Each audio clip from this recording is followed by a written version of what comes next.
नमस्कार। आपकी और मेरी घड़ी में रात के 9 बज गए।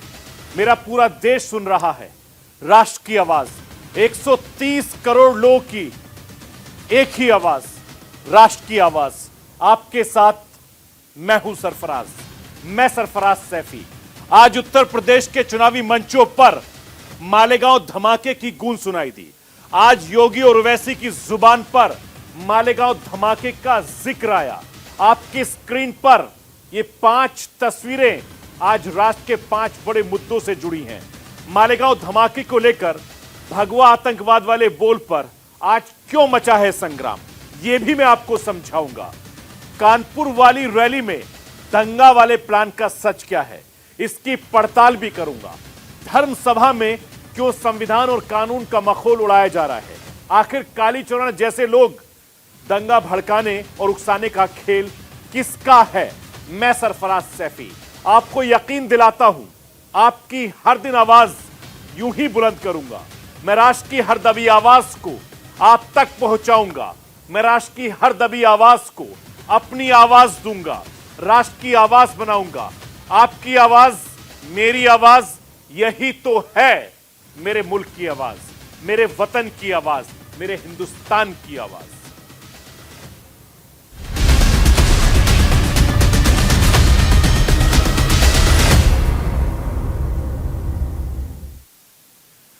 मालेगांव ब्लास्ट की गूंज उत्तर प्रदेश के चुनावी मंचों पर सुनाई दे रही है।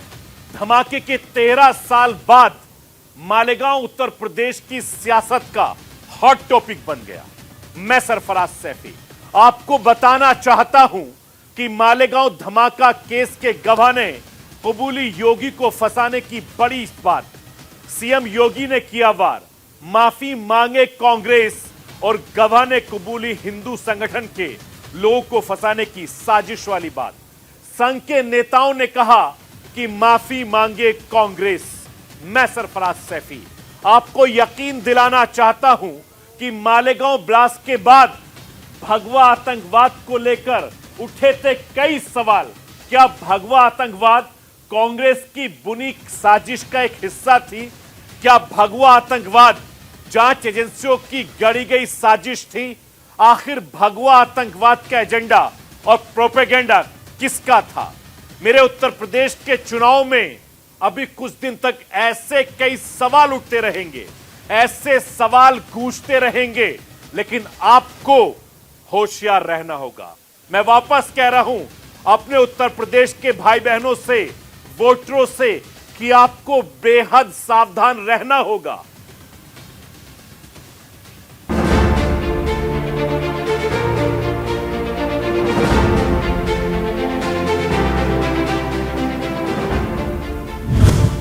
दो 2008 में हुए धमाके की धमक 2021 में तेज हुई।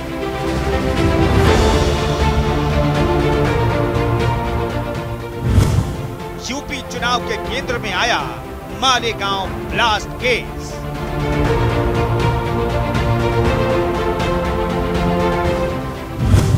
तेरह साल बाद फिर गूंज रहा भगवा आतंकवाद का शोर।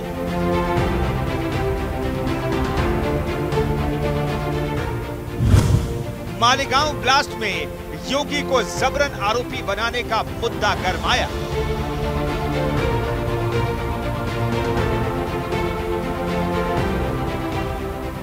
मौसम चुनावी है। उत्तर प्रदेश के साथ देश में 4 अन्य राज्यों में अगले साल की शुरुआत में चुनाव की तैयारी है। चुनाव में ऑल टाइम हिट मुद्दा भगवा का चलन भी भारी है। मालेगांव मामले में आया नया ट्विस्ट चुनाव प्रचार का टर्निंग पॉइंट बन जाए तो हैरानी कैसे? उत्तर प्रदेश के चुनाव में बड़ा चेहरा ही योगी आदित्यनाथ का है।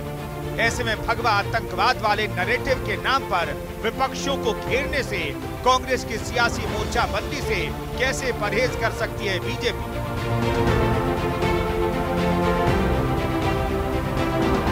उत्तर प्रदेश के मुख्यमंत्री योगी आदित्यनाथ ने फर्रुखाबाद की चुनावी सभा को संबोधित करते हुए बीजेपी के नेताओं को आरएसएस के साथ हिंदू नेताओं को बदनाम करने की साजिश के लिए कांग्रेस से माफी की मांग कर। आपने महाराष्ट्र एटीएस का एक बयान देखा होगा। उस समय कैसे भारतीय जनता पार्टी के कार्यकर्ताओं को, नेताओं को, राष्ट्रीय स्वयंसेवक संघ के नेताओं को, हिंदू नेताओं को कैसे लोग झूठे मुकदमों में फंसाने का कार्य कर रहे थे। आपने मालेगांव विस्फोट के मामले में देखा होगा। कांग्रेस की शरारत देश के खिलाफ एक अपराध है और कांग्रेस के लोगों को इसके लिए माफी मांगनी चाहिए देश की जनता से। आतंकवादियों को प्रेरित और पोषित करने वाली ये कांग्रेस देश के साथ कैसे खिलवाड़ कर रही है, ये किसी से छुपा हुआ नहीं है। पहले जब सत्ता में थे तब उन आतंकियों को प्रेरित और प्रोत्साहित करते थे और हिंदू संगठनों पर झूठे मुकदमे दर्ज करते थे। और आज जब सत्ता के बाहर हैं तो हर उस कार्य का विरोध करते हैं जो कार्य जनता के हित के लिए हो। चुनावी काल में मालेगांव का मुद्दा हाथ लगा है।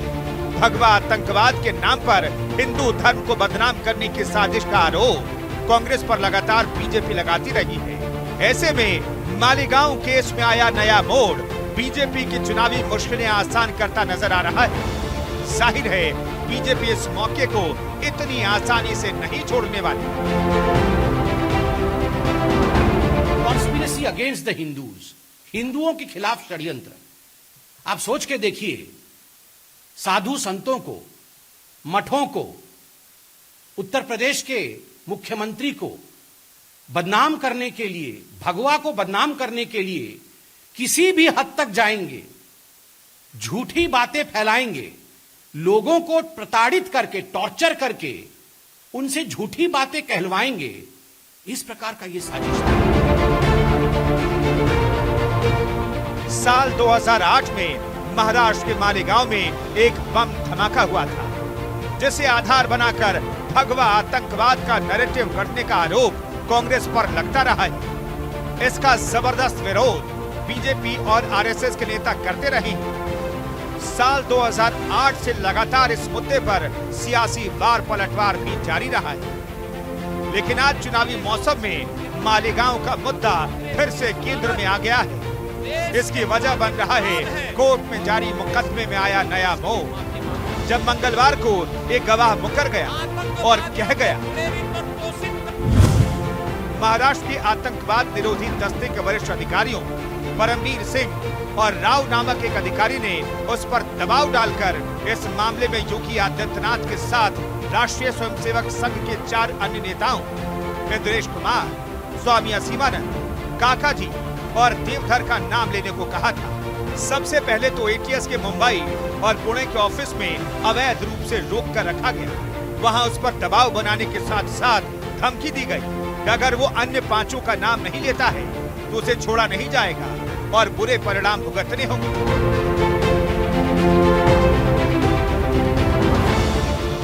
मालेगांव मामले में इस 15वें नंबर के गवाह के बयान ने देश की सियासत, विशेषकर उत्तर प्रदेश की सियासत में नया मोड़ ला दिया है। चुनावी माहौल में भगवा आतंकवाद वाले नैरेटिव को कांग्रेस के खिलाफ जबरदस्त तरीके से तान दिया गया है। बीजेपी फ्रंट फुट पर खेल रही है तो आरएसएस की तरफ से मोर्चा खुद इंद्रेश कुमार ने संभाल लिया है। यूपीए गवर्नमेंट बनी थी, उसने एक साजिश रची जो हिंदू सर्वसमावेशी है, सब धर्मों को स्वीकार भी करता है और सम्मान भी करने की बात कहता है। अपने पर चलो और सबका सम्मान करो, ना कि किसी में दखल दो और आलोचना करो। उसको आतंकवाद कहने का पाप, अपराध, अमानवीय, अलोकतांत्रिक, असंवैधानिक रूप से किया। फिर उन्होंने एजेंसीज के कुछ अफसरों का मिसयूज करने की कोशिश की कि वह लोगों को निरपराध पकड़े और पकड़ने के बाद उन पर दबाव बनाए कि वह और कुछ भी झूठे नाम संतों को बदनाम किया जा सके, संघ को फंसाया जा सके, इसको करें। अब इसे संयोग कहा जाए या कुछ और, मालेगांव मुकदमे में आया नया मोड़ इस चुनावी मौसम में कांग्रेस की मुसीबत बढ़ा रहा है। कांग्रेस बार बार इस मामले को चुनावी साजिश बता रही है। आज 12 साल के बाद गवाह को पहले बात तो कैसे याद आ गई और गवाह कैसे हॉस्टाइल हुआ, इतने दिन क्यों नहीं हुआ, नंबर 1। नंबर 2, जहां तक जब योगी आदित्यनाथ जी का नाम किसी चीज़ से जोड़ा जाता है या जोड़ने की कोशिश की जाती है खबर बनाने के लिए, तो ये साफ साफ ये दिखाई दे रहा है कि उत्तर प्रदेश में चुनाव होने वाला है। योगी जी की सरकार हर मोर्चे पर फेल हुई है, तो कहीं ना कहीं उनको सहानुभूति मिले और इस तरह से एक केंद्रीय एजेंसी का दुरुपयोग करके इस तरह का प्रोपगंडा भारतीय जनता पार्टी और कहीं ना कहीं केंद्रीय जांच एजेंसी का दुरुपयोग करके बीजेपी की सरकार कर रही है। आतंक के भगवा कनेक्शन वाली थ्योरी पर काफी सियासी बवाल होता रहा है। समय समय पर मालेगांव का मामला सुर्खियों में आता रहा है। योगी आदित्यनाथ को इस पूरे मामले में घसीटने वाले गवाह का मुकर जाना अब बीजेपी के विरोधी खेमे में हलचल मचा रहा है। मालेगांव 2006 की इसमें किया, 48 लोग मर गए, उनकी फैमिली को कौन जवाब देगा? मालेगांव 2008 में 8 लोग मौत हुई, कौन किया? क्या साध्वी प्रज्ञा ठाकुर के नाम पे वो मोटरसाइकिल है नहीं है? मुंबई में 92 के ब्लास्ट में एक मारुति वैन थी एक लेडी की, वो वैन के ऊपर उसको सजा हो गई, तो इस पर सजा नहीं हो सकती क्या? अब ये तो बताना पड़ेगा सरकार को। क्या ये सरकार मरने वालों जो मौतें हुई है उनको इंसाफ दिलाएगी, नहीं दिलाएगी? आज 14 साल के दरमियान कहीं भी योगी आदित्य जी का नाम कहो या और किसी का नाम कहो, कहीं सुनाई नहीं दिया। मुझे आप बताएं कि जो FIR रजिस्टर हुई है उसमें कहीं इनका नाम है? गवाहों ने जो गवाही दी कहीं उसमें योगी आदित्य जी का नाम है? कहीं नाम नहीं। इसलिए आज इस मौके पर जो है इस तरह की बात कोई गवाह कहे कि हम पर दबाव डाला गया था कि हम उनका नाम लें, मालेगांव ब्लास्ट के अंदर उनका नाम लिया जाए, तो उन्होंने नाम लिया था क्या? अगर नाम नहीं लिया था तो आज ये बयान देने की क्या ज़रूरत पड़ गई? हमें ऐसा लगता है कि आज देश के अंदर 5 स्टेट में इलेक्शन होने जा रहा है और उस इलेक्शन में कहीं ना कहीं जो है बीजेपी को नुकसान नज़र आ रहा है। उसके पेशे नज़र ऐसे मुद्दे तलाश किए जा रहे हैं कि इलेक्शन को जो है फिरका वाराना रंग दिया जा सके और चुनावी फ़ायदा उठाया जा सके। बात आज बेशक चुनावी हो गई हो, लेकिन ऐसा नहीं है कि योगी आदित्यनाथ का नाम इस मामले में पहली बार सामने आया है। साल 2017 में जब मालेगांव मामले में 9 साल की कैद के बाद आरोपी बनाए गए RSS के सुधाकर चतुर्वेदी जेल से बाहर आए, तब भी उन्होंने ATS पर योगी आदित्यनाथ का नाम लेने के लिए बनाए गए दबाव का जिक्र किया। नाम ऐसी स्वाभाविक था, वो पूछते थे इसको जानते क्या, उसको जानते क्या, तो हम संगठन काम पर सबको जानते हैं, वो सबको जानते हैं। तो योगी आदित्यनाथ जो मुख्यमंत्री यूपी के, उनका नाम पहले लिया था कि योगी जी कैसे मिलते हो, कहाँ कहाँ रहते हो, कैसे काम करते, उनके कैबिनेट में गए क्या, उनकी जानकारी लेते थे। मुंबई से 200 किलोमीटर दूर नासिक जिले में है मालेगांव। 29 सितंबर 2008 को मालेगांव में बम ब्लास्ट हुआ था। मस्जिद के पास एक मोटरसाइकिल में धमाका हुआ था। बीच बाजार में हुए इस ब्लास्ट में 6 लोगों की जान चली गई थी। करीब 100 लोग इस ब्लास्ट में जख्मी हुए थे। महाराष्ट्र सरकार ने जांच महाराष्ट्र ATS को सौंपी थी। ATS ने ब्लास्ट केस में साध्वी प्रज्ञा ठाकुर को आरोपी बनाया। इसके अलावा लेफ्टिनेंट कर्नल पुरोहित का भी नाम शामिल किया। मालेगांव ब्लास्ट के आधार पर देश की सियासत में हिंदू आतंकवाद के नाम पर एक नया नैरेटिव सेट करने की कवायद देखने को मिली। कांग्रेस की सरकारों की इस तथाकथित साजिश के दायरे में सेना के रिटायर्ड अधिकारियों के साथ बीजेपी और संघ के नेताओं को निशाना बनाया गया। लेकिन देश के बदले सियासी माहौल के साथ आगे कोई ठोस आधार नहीं मिलने की वजह से भी भगवा आतंकवाद का नैरेटिव फीका होता चला गया। कहना गलत नहीं होगा, आज की तारीख में ये लगभग समाप्त हो चुका है। लेकिन चुनाव सामने हो और एक मौका कांग्रेस को घेरने का मिल जाए तो बीजेपी कहां छोड़ने वाली है। हिंदू धर्म को बदनाम करने की साजिश के नाम पर जबरदस्त सियासी वार पलटवार जारी। Bureau report, news 18।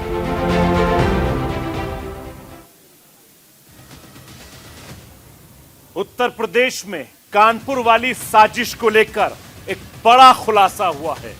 देश के प्रधानमंत्री नरेंद्र मोदी के कानपुर रैली के दौरान हंगामे वाली साजिश पर एक बड़ा खुलासा हुआ है।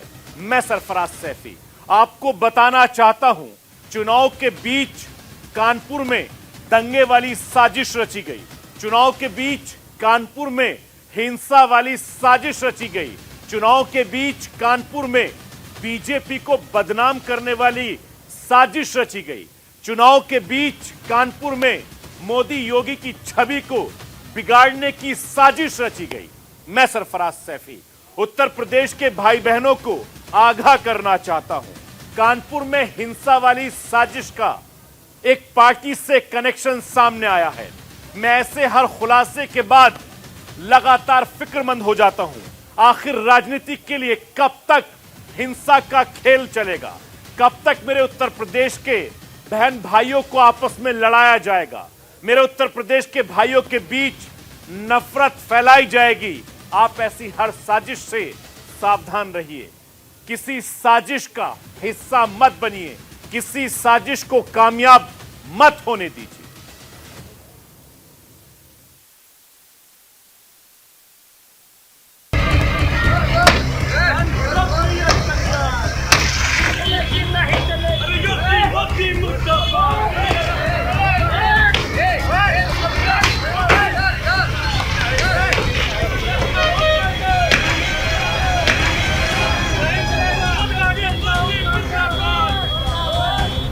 तस्वीरें दो हैं, दोनों पूरी तरह से जुदा हैं, लेकिन दोनों में समानता है।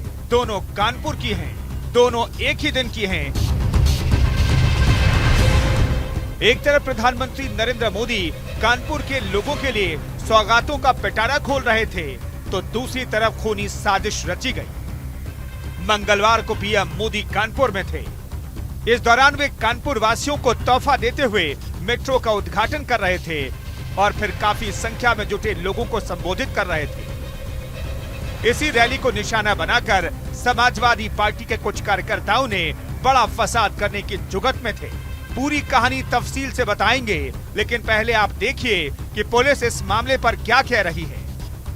नौबस्ता थाने इलाके में कल की हुई घटना के संदर्भ में कानपुर पुलिस ने अपनी जांच तेजी से आगे बढ़ाई है और इस संबंध में हमने गाड़ी जिस गाड़ी को तोड़ा गया था उसे हमने बरामद कर लिया है। अब आप इन दो तस्वीरों को देखिए। एक तस्वीर में कुछ लोग पुतला फूंक रहे हैं और दूसरी तस्वीर में कार पर पत्थर बरसाए जा रहे हैं। दोनों ही तस्वीर में जो लोग दिख रहे हैं सभी लाल टोपी पहने हुए हैं। पुतला फूंकने के बाद मौजूद लोग पास खड़ी एक सफेद कार पर पत्थर बरसाकर तोड़फोड़ करते नजर आ रहे हैं। कार पर बीजेपी का झंडा लगा है। कार के आगे और पीछे दोनों तरफ पीएम मोदी का पोस्टर लगा हुआ है। ये वीडियो पीएम मोदी की रैली से पहले की है। आरोप है कि समाजवादी पार्टी के कार्यकर्ताओं ने इसका वीडियो बनाकर सोशल मीडिया पर डाल दिया। बताया जा रहा है कि वायरल वीडियो के जरिए समाजवादी पार्टी के कार्यकर्ता पीएम मोदी की रैली में हिंसा फैलाने की साजिश में जुटे थे, लेकिन मुस्तैद पुलिस अधिकारियों की वजह से कोई अप्रिय घटना नहीं घटी। पुलिस ने नौबस्ता थाने में कानपुर के समाजवादी पार्टी के कुछ नेताओं के खिलाफ एफआईआर दर्ज की है, जिसके बाद समाजवादी पार्टी के 5 नेताओं को गिरफ्तार कर लिया गया, जिसमें से 4 को लखनऊ से गिरफ्तार किया गया। मुलायम सिंह यूथ ब्रिगेड का जिला प्रवक्ता सुशांत शर्मा गिरफ्तार किया गया है। एसपी छात्र सभा का राष्ट्रीय सचिव सचिन केशरवानी भी गिरफ्तार हुआ है। यूथ ब्रिगेड का नगर सचिव अभिषेक रावत पर भी आरोप है कि वो उस वीडियो में शामिल था। और पकड़े गए आरोपियों में निकेश कुमार भी शामिल है। एफआईआर में लिखा है कि सोशल मीडिया पर वीडियो वायरल हो रहा है जिसमें देखा जा सकता है कि 8 से 10 समाजवादी पार्टी कार्यकर्ताओं ने सफेद गाड़ी पर पथराव किया, प्रधानमंत्री का पुतला दहन कर आगजनी की। वायरल वीडियो को देखने के पश्चात थाना प्रभारी मौके पर पहुंचे। पूछताछ में पता चला कि लाल टोपी पहने हुए 8 से 10 लड़कों ने पीएम का पुतला दहन किया था और एक सफेद रंग की ऑल्टो कार पर पत्थरबाजी की थी। साजिश के खुलासे के बाद समाजवादी पार्टी बैकफुट पर है। सचिन केशरवानी समेत 5 कार्यकर्ताओं को पार्टी से बाहर का रास्ता दिखा दिया गया है। वहीं बीजेपी आक्रामक रुख अख्तियार कर चुकी है। बीजेपी ने समाजवादी पार्टी पर निशाना साधा है। लाल टोपी मतलब खतरा, आज ये बात बिल्कुल स्पष्ट होता नजर आ रहा है, सत्य होता नजर आ रहा है।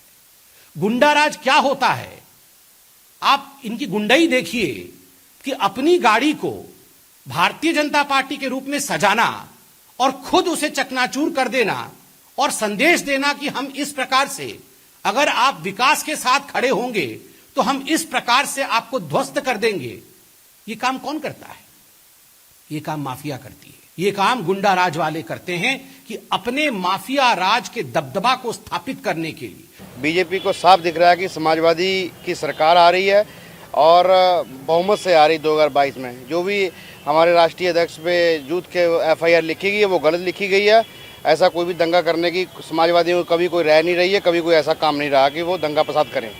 पुलिस की मुस्तैदी से बड़ी साजिश का पर्दाफाश हो गया, लेकिन सवाल ये उठता है, क्या चुनाव जीतने के लिए समाजवादी किसी भी हद तक जा सकते हैं? क्या चुनाव को लेकर सियासी पार्टी दंगा तक कराना जायज समझती है? क्या अब पीएम की रैली को भी पार्टी टारगेट करने लगी है? Bureau report, news India. और राष्ट्रीय आवाज में रुकूंगा एक छोटे से ब्रेक के लिए। ब्रेक के बाद जब वापस आऊंगा तो आपको बताऊंगा कि धर्म संसद का मंच और जुबान पर चढ़ गए हैं मारकाट के बोल।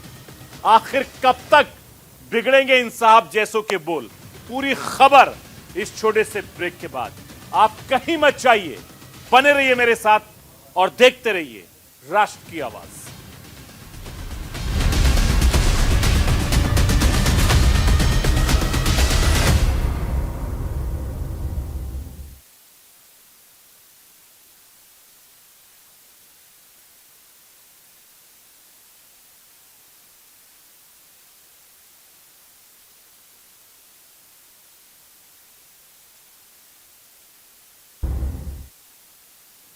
ब्रेक के बाद एक बार फिर आपका स्वागत है। आप देख रहे हैं राष्ट्र की आवाज, धर्म संसद का मंच और जुबान पर मारकाट के बोल।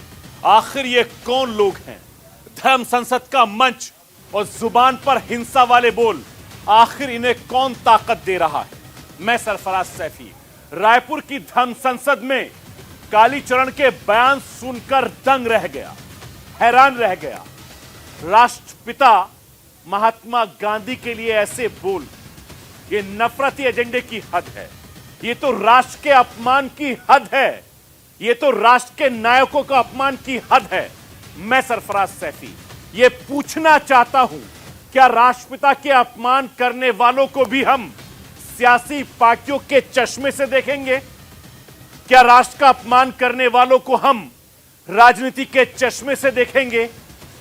कि ऐसे लोगों पर एक्शन हम राजनीति के नफा नुकसान सोचकर करेंगे? मेरे हिंदुस्तान के 130 करोड़ भाई बहन ये अपमान कभी नहीं भूल सकते और ऐसे लोगों को तो माफी नहीं मिलनी चाहिए। धार्मिक कर्तव्य करने वाले लोग हैं, उनका एजेंडा ये होना चाहिए कि हाथी चले बाजार और कुत्ते भौंके हजार। इसलिए हमें किन्हीं भी कुत्तों की तरफ ध्यान देने की जरूरत नहीं है, हम अपना काम करते रहें। और जो व्यक्ति साथ आ रहा है काम के लिए उसके साथ में काम करेंगे, जो नहीं आ रहा उसके बिना काम करेंगे, और जो बीच में आएगा उसको हम काट के काम करेंगे। क्या ये किसी संत की भाषा कही जा सकती है? क्या ये भाषा किसी धर्म गुरु की कही जा सकती है? आप इस बिगड़े बोल वाले बाबा की बातों से असहमति जाहिर करेंगे तो आपको काट देंगे। कुछ यही संकेत तो दे रहे हैं बिगड़े बोल वाले बाबा कालीचरण। जितने भी धार्मिक कर्तव्य करने वाले लोग हैं उनका एजेंडा ये होना चाहिए कि हाथी चले बाजार और कुत्ते भौंके हजार। इसलिए हमें किन्हीं भी कुत्तों की तरफ ध्यान देने की जरूरत नहीं है, हम अपना काम करते रहें। और जो व्यक्ति साथ आ रहा है काम के लिए उसके साथ में काम करेंगे, जो नहीं आ रहा उसके बिना काम करेंगे, और जो बीच में आएगा उसको हम काट के काम करेंगे। और मोहनदास करमचंद गांधी ने सत्यानाश किया। सही बात है, जो आदमी राष्ट्रपिता का अपमान कर सकता है, खुले मंच से महात्मा गांधी के लिए अपशब्द का इस्तेमाल कर सकता है, उससे आप कुछ बेहतर की क्या उम्मीद कर सकते हैं? कुछ संस्कारी व्यवहार की उम्मीद भी कैसे कर सकते हैं? जो आदमी धर्म की मर्यादा का ध्यान नहीं रख सकता, धर्म संसद के मंच पर मौजूद संतों का सम्मान नहीं कर सकता, उससे आप सम्मान की उम्मीद कैसे कर सकते हैं? और मोहनदास करमचंद गांधी ने सत्यानाश किया। और नाथुराम गोडसे जी को नमस्कार है, मार डाला। राष्ट्रपिता के अपमान वाले बाबा के विवादित बयान का पूरे देश में विरोध किया गया। जिसने भी सुना सन्न रह गया। एक सुर में सबने राष्ट्रपिता के अपमान के लिए कालीचरण के ऊपर सख्त एक्शन की मांग की, कालीचरण की गिरफ्तारी की मांग की। कानूनी एक्शन की दिशा में पुलिस का तो कोई सकारात्मक बयान सामने नहीं आया, उल्टे कालीचरण ने नया वीडियो जारी करके अपने बयान को सही ठहरा दिया। पाकिस्तान बांग्लादेश को जोड़ने वाला कॉरिडोर मांग लिया मुसलमानों ने कि भारत को और खाया जाए। गजवाए हिंद के तहत भारत को मुसलमान बना दिया जाए, तो पाकिस्तान और बांग्लादेश को जोड़ने वाला कॉरिडोर, हजारों वर्ग किलोमीटर का कॉरिडोर, इसके लिए गांधी अनशन पे बैठने वाले थे। के शासन को वो दे देना पड़ता था और भारत फिर से बढ़ जाता था। स्वतंत्र वीर सावरकर जी ने गांधी के सामने जातीयवाद तोड़ने की बात कही कि वर्णवाद, ब्राह्मण क्षत्रिय वैश्य शूद्र, यह वर्णवाद और हजारों जातियों में बटा हुआ जातीयवाद, इसको तोड़ दो और हिंदुत्व की धर्म ध्वजा के नीचे सारे हिंदुओं को एक कर दो। तो गांधी ने इसके लिए ये बात नहीं मानी। भारत को सोने की चिड़िया बनाने की चिंता तो है विवादित बोल वाले बाबा जी को, संस्कारों की चिंता बिल्कुल नहीं, मर्यादाओं की बिल्कुल परवाह नहीं। दे दी हमें आजादी बिना खड़क बिना ढाल, साबरमती के संत तूने कर दिया कमाल, ये गाना लिखने वाले को 100 झूठे मारने चाहिए। भगत सिंह, सुखदेव, राजगुरु, चंद्रशेखर आजाद, सुभाष चंद्र बोस, इन लोगों ने जो त्याग बलिदान किए, फांसी पर लटक गए ये लोग,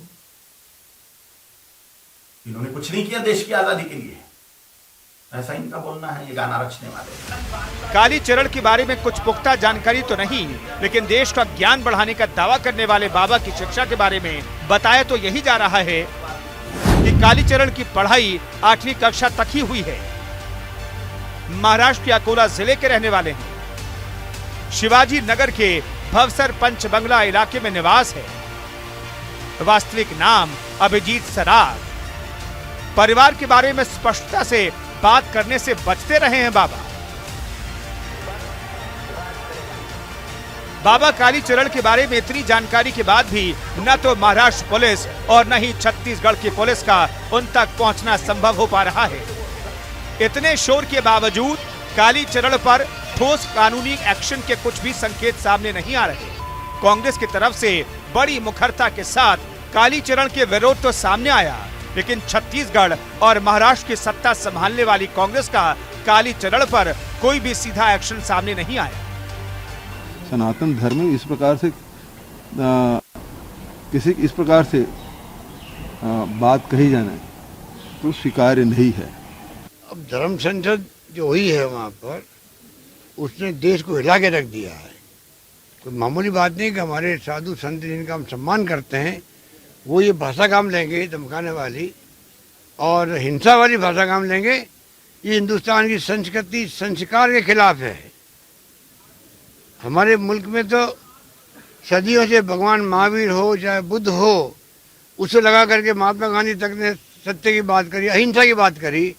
जिस मुल्क के महात्मा गांधी को लेके अहिंसा दिवस मनाया जा रहा हो दुनिया में, उस मुल्क में हिंसा की बात साधु संत करें, इस समझ के परे है। जितनी निंदा करे वो कम है। कालीचरण खुले घूम रहे हैं। उनके एक के बाद एक वीडियो सामने आ रहे हैं।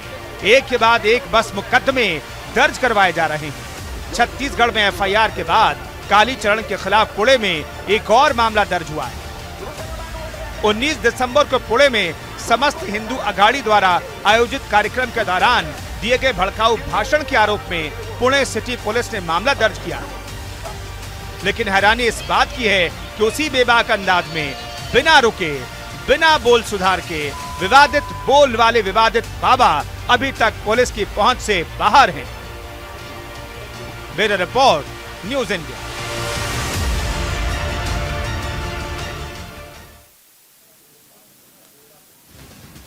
कुछ लोगों ने मेरे देश में नफरत फैलाने का मानो ठेका ले लिया हो।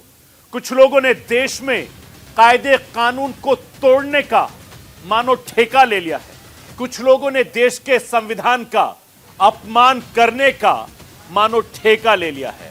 कुछ लोगों ने देश के सिस्टम का मखौल उड़ाने का ठेका ले लिया है। मैं सरफराज सैफी आपको दो टूक कहना चाहता हूं।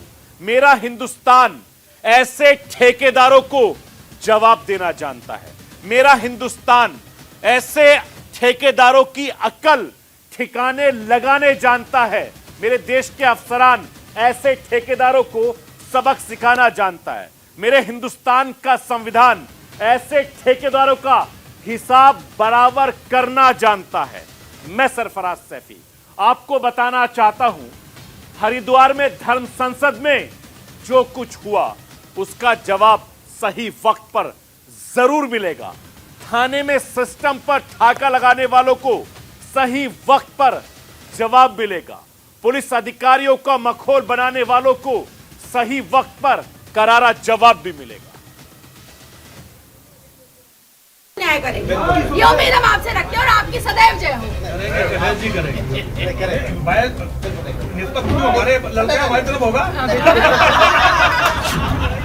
हरिद्वार की धर्म संसद में अधर्म के बाद एक और बखेड़ा खड़ा हो गया है। संतों पर मुकदमे के खिलाफ थाने में शिकायत दर्ज कराने पहुंचे महामंडलेश्वर यति नरसिंहानंद गिरी का एक ऐसा वीडियो वायरल हो रहा है जिसने एक और संग्राम खड़ा कर दिया है।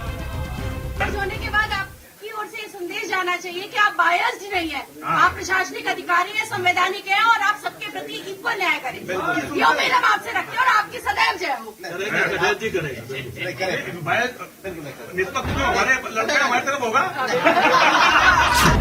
देखा आपने, जिन संतों पर हरिद्वार की धर्म संसद में नफरत फैलाने का आरोप है वो थाने में कैसे खिलखिला रहे हैं, कैसे कानून को ठेंगा दिखा रहे हैं, कैसे एक वर्दी वाले को अपने पक्ष में होने का दावा कर रहे हैं।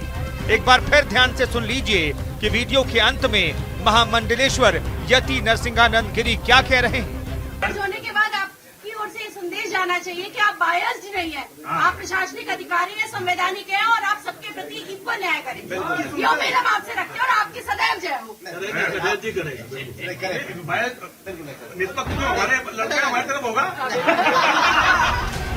ये एक नई परंपरा सी बन गई है, धर्म के नाम पर अधर्म वाली बातें।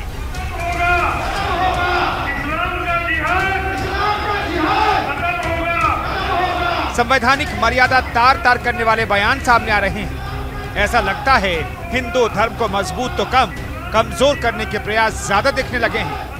पहले हरिद्वार और फिर छत्तीसगढ़ से सामने आने वाले बाबाओं की विवादित बोल यही संकेत सामने रख रहे हैं। चिंता इस बात की है कि इसके विरोध से ज्यादा समर्थन में लोग सामने आ रहे हैं। वो कत्ल भी करते हैं तो चर्चा नहीं होती, हम आह भी भरते हैं तो हो जाते हैं बदनाम। सवाल इस बात का है, ओवैसी जो है वहां बैठ के बोलते हैं कि 15 मिनट के लिए पुलिस हटा दो फिर बताता हूं हिंदुओं को। अगर हिंदू राष्ट्र कोई भी बनेगा या धर्मनिरपेक्ष देश है तो संवैधानिक ढांचे से ही तो बनेगा भाई, संसद से ही तो बनेगा, मारकाट करके थोड़े बनेगा। ये मेरे कहने का मतलब है। जाहिर है जब संविधान की बात होगी, सरकारी सिस्टम को प्रभावित करने की बात होगी तो प्रतिक्रियाएं भी जरूर आएंगी। अम्बेडकर जी ने हिंदुत्व राष्ट्र बनने के लिए हमको आगाह किया था कि भारत को हिंदू राष्ट्र कभी भी नहीं बनना चाहिए। तो क्या संविधान के रहते हुए ये मुमकिन होगा? इस तरह से संवैधानिक व्यवस्था पर चोट पहुंचाना किसी भी तरीके से जायज नहीं ठहराया जा सकता। कानून के जानकार धर्म संसदों में दिए जा रहे हेट स्पीच पर चिंता जाहिर कर रहे हैं। जैसे हरिद्वार में जो ये ओपनली पब्लिक डोमेन के अंदर जो इस तरह के वाक्य जो कहे गए कि जो मारेंगे और ये सब करेंगे, कि इतने निंदनीय हैं कि इन चीजों से आगजनी हमारे देश के अंदर हो सकती है, ये वायलेंस हो सकती है। जिस तरह से विवादित वीडियो में महामंडलेश्वर यति नरसिंहानंद गिरी पुलिस अधिकारी को प्रभावित करने की कोशिश करते दिख रहे हैं, इसे भी कानून के जानकार गलत बता रहे हैं। सरकारी कामकाज में बाधा पहुंचाने, कामकाज को प्रभावित करने को कानूनी अपराध बता रहे हैं। महामंडलेश्वर जो हैं उनके ऊपर भी इंडियन पीनल कोड के तहत मुकदमा दर्ज होगा, क्योंकि वो एक पब्लिक सर्वेंट को अपना काम निष्पक्ष तरीके से करने से रोक रहे हैं। तो ये तो एक जांच की बात होगी कि आखिर के अंदर वो कौन जो है वो गिल्टी पाया जाता है या कौन जो है बाइज्जत बरी हो जाता है, ये आगे की बातें हैं। परंतु जो प्राइमा फेसाई जिसको कहते हैं कि प्रथम दृश्य जो लगता है कि जो जांच को इन्फ्लुएंस करने की कोशिश करी गई है, और ये एक बहुत बड़ा सख्त जुर्म है और इसके ऊपर बहुत संगीन धाराएं लगती हैं। और मुझे लगता है कि इसके ऊपर जिसको हम कहते हैं सो मोटो कॉग्निजेंस, यहाँ तक कि आज सुप्रीम कोर्ट के अंदर कुछ वकीलों ने जो हमारे चीफ जस्टिस ऑफ इंडिया हैं उनको भी ये अपील करी है कि जिस तरह की हेट स्पीचेस का एक तरह से माहौल बन गया है, वो भी एक खास करके एक पर्टिकुलर पक्ष, एक पर्टिकुलर धर्म के खिलाफ, तो उसके बारे में संज्ञान लेना चाहिए। तो मैं तो यही इसमें उम्मीद रखती हूँ। हरिद्वार की धर्म संसद के मंच का इस्तेमाल किस तरह से मुस्लिमों के खिलाफ नफरत फैलाने के लिए किया गया, ये किसी से छुपा नहीं है। हरिद्वार में कानून को दाग पर रखकर मर्यादा तार तार कर दी गई, और जब मामला थाने में पहुंचा तब भी इनके माथे पर शिकन नहीं दिखी। सवाल उठ रहे हैं कि ऐसे लोग किसकी शह पर कानून को ठेंगा दिखाते हैं, और इतनी हिम्मत इन्हें मिलती कहां से है। Bureau report, news India.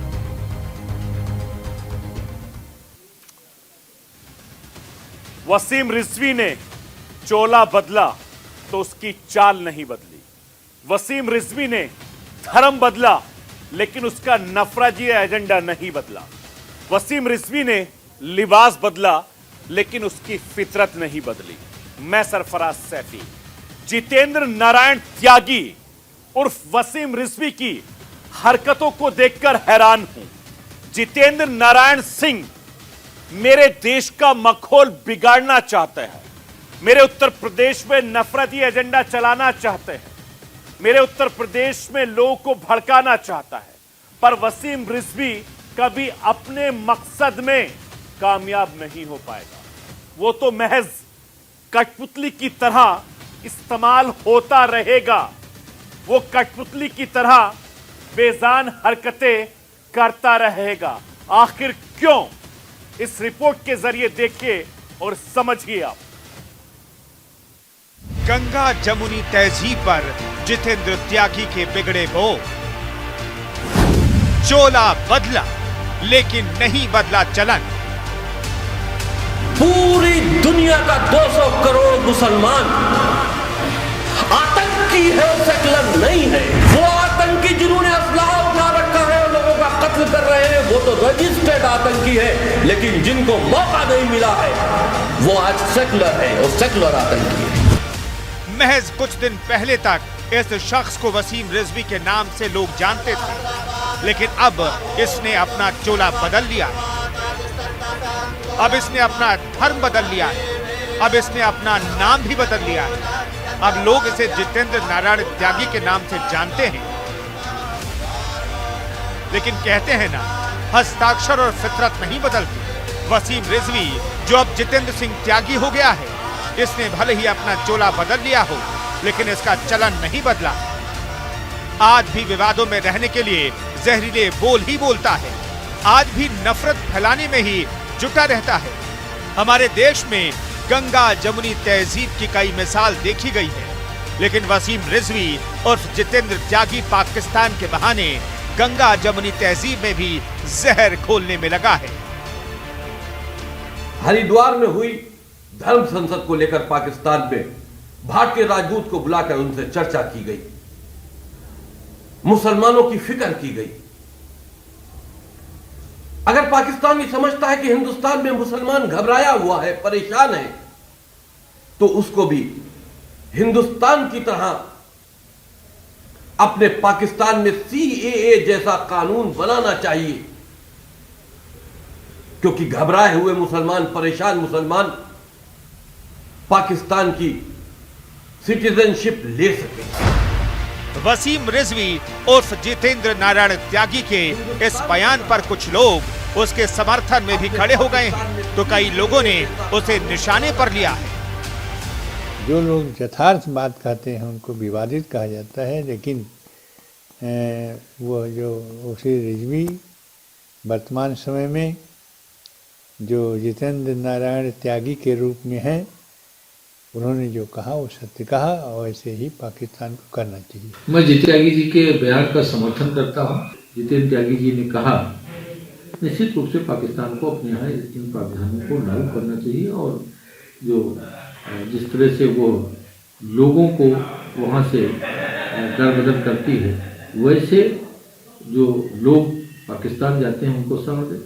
Jitendra Narayan त्यागी उर्फ वसीम रिजवी की बातों को कोई गंभीरता से नहीं लेता, वो स्वयं भी गंभीरता से नहीं लेते। देखिए, योगी आदित्यनाथ जी की सरकार जब आई उसके बाद नाम बदलने की और रंग बदलने की सियासत चरम पर रही। मैं तो पूछना चाहता हूं कि वसीम रिजवी को जितेंद्र त्यागी क्यों बनना पड़ा? क्या अपनी अवैध संपत्तियों को बचाने के लिए उन्होंने इस तरह का कृत्य किया? देखिए, समाज में इस तरह के जो लोग होते हैं वो जहर बोने का काम करते हैं। निश्चित तौर पे वो ध्रुवीकरण की सियासत को लगातार बढ़ावा दे रहे हैं। हालांकि वसीम रिजवी उर्फ जितेंद्र नारायण त्यागी ने पाकिस्तान पर दिए गए बयान में आगे कहा कि इंडिया में ही मुसलमान सबसे ज्यादा सुरक्षित हैं। वसीम रिजवी उर्फ जितेंद्र नारायण त्यागी एक समुदाय के खिलाफ पहली बार जहर नहीं उगल रहा है, बल्कि हाल ही में हरिद्वार में हुए धर्म संसद में भी उसने हेट स्पीच दी थी। पूरी दुनिया का 200 करोड़ मुसलमान आतंकी है, सेकुलर नहीं है। वो आतंकी जिन्होंने असलहा उठा रखा है और लोगों का कत्ल कर रहे हैं, वो तो रजिस्टर्ड आतंकी है, लेकिन जिनको मौका नहीं मिला है वो आज सेकुलर है और सेकुलर आतंकी है। उनको थोड़े दिन के लिए कश्मीर छोड़ाइए, फिर पता चलेगा कितना सेकुलर है। वसीम रिजवी उर्फ जितेंद्र नारायण त्यागी के इस हेट स्पीच की चर्चा देश भर में हुई। भड़काऊ भाषण देने के आरोप में हरिद्वार कोतवाली में वसीम रिजवी उर्फ जितेंद्र नारायण त्यागी के खिलाफ IPC की धारा 153A के तहत मुकदमा दर्ज किया गया। एक खास समुदाय के खिलाफ इसकी सोच आज की नहीं है, बल्कि अपने धर्म बदलने से पहले भी ये ऐसे कई विवादित बयान दे चुका है। जितेंद्र नारायण त्यागी बने वसीम रिजवी अक्सर इस्लाम के खिलाफ बोलता रहा है। वसीम ने किताब लिखी है जिसमें इस्लाम और पैगंबर मोहम्मद के बारे में ऐसी टिप्पणी कर दी गई जिससे उनकी काफी मुखालफत हुई। यही नहीं, उसने कुरान की 26 आयतें हटाने के लिए सुप्रीम कोर्ट में याचिका तक दायर कर दी थी। धर्म परिवर्तन करने के साथ ही उसने कहा, मेरी नजर में इस्लाम जैसा कोई धर्म ही नहीं है।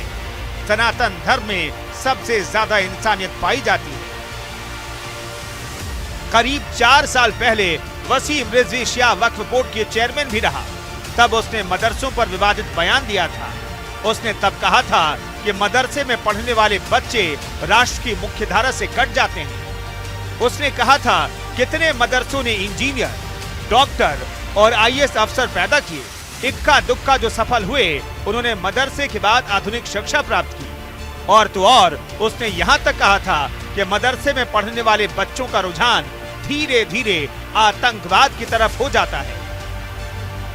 मदरसों के जो देखिए, ये कुछ मुल्ला मौलवियों का एक मेन कारोबार बन गया है और मदरसों से कई नुकसानात हो रहे हैं। जैसे कि मान लीजिए मदरसा, वो ज्यादातर नुकसानात ग्रामीण क्षेत्रों में हो रहे हैं। बताइए, आज तक मदरसों से कितने इंजीनियर्स निकले हैं, कितने डॉक्टर्स निकले हैं, कितने IAS निकले, कितने PCS निकले। हाँ, कहीं कहीं मदरसों से टेररिस्ट जरूर निकले हैं। मदरसों की जो तत्कालीन शिया वक्फ बोर्ड के चेयरमैन के इस बयान के बाद भूचाल आ गया था। मुस्लिम संगठन और धर्मगुरुओं ने काफी नाराजगी जाहिर की थी। कुल मिलाकर कहा जाए तो वसीम रिजवी जो अब जितेंद्र नारायण त्यागी बन गया है, वो समाज में नफरत आज से नहीं बल्कि सालों पहले से फैलाता रहा है, सालों पहले से विवादित बयान देता रहा है और अब जब चोला बदल लिया है तो मुखर होकर समुदाय विशेष के खिलाफ बोल रहा है। Bureau report, news India.